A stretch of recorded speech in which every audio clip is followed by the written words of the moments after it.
Ito ang Ultraboost. Hindi lang ito basta pataba. Isa itong prebiotic fertilizer na pinalalakas nito ang photosynthesis ng halaman.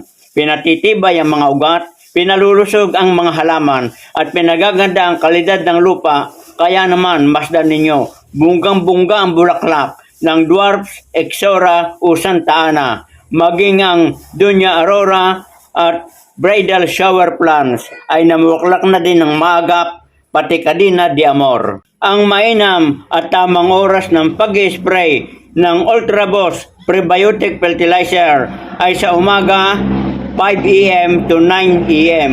At kung hapon naman ay 4 p.m. kapag wala na ang araw hanggang gabi.